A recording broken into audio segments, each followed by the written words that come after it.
It was a chilly November afternoon when a group of rough-looking bikers rolled into town.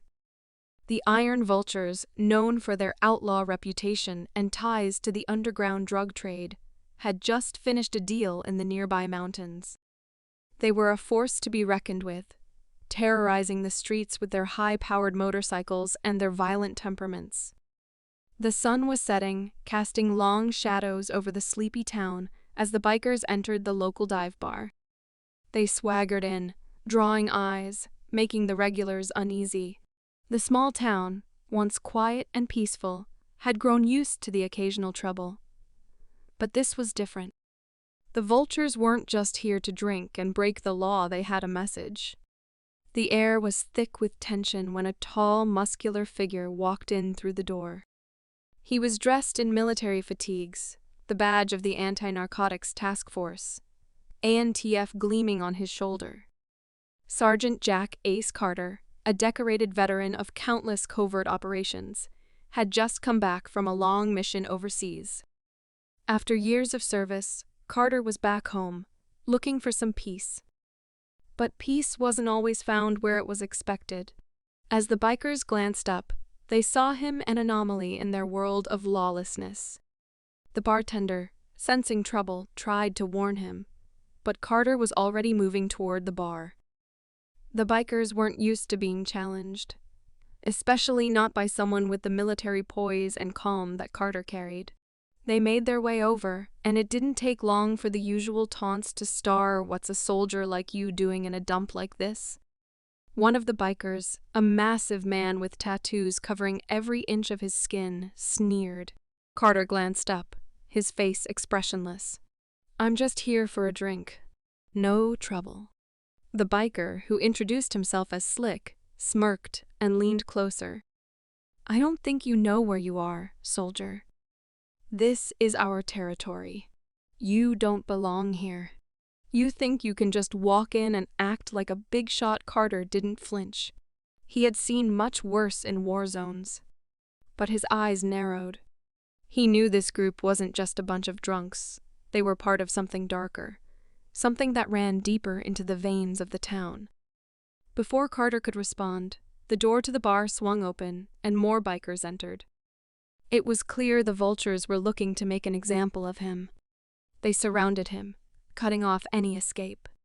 Slick stepped forward again, cracking his knuckles. "You want trouble, soldier? You're about to get a lot of it." The tension in the room was unbearable, but Carter's voice remained calm. "I'm not interested in trouble. But if you push me, you won't like what happens next." Slick laughed, his goons following suit. "What? You think we're scared of some wannabe hero in camouflage?"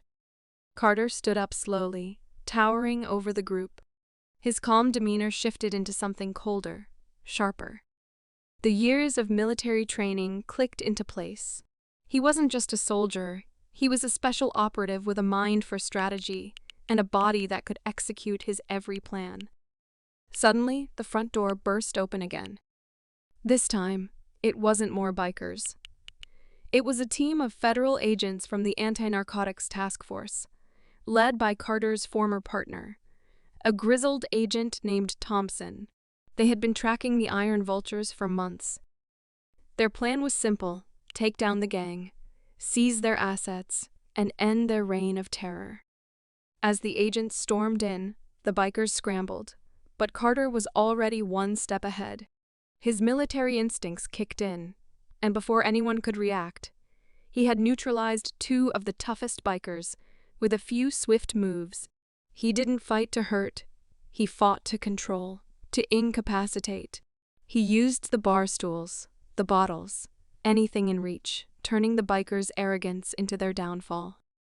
Within moments, the Iron Vultures were subdued. The federal agents, with Carter's help, rounded up the gang members, who were now groaning in defeat. Slick, the leader, was the last to go down. Carter had him pinned against the wall, his face inches from the bikers. "You should have known," Carter muttered, his voice low but intense. "You never mess with the wrong soldier." Slick looked at him, a mixture of fear and respect in his eyes.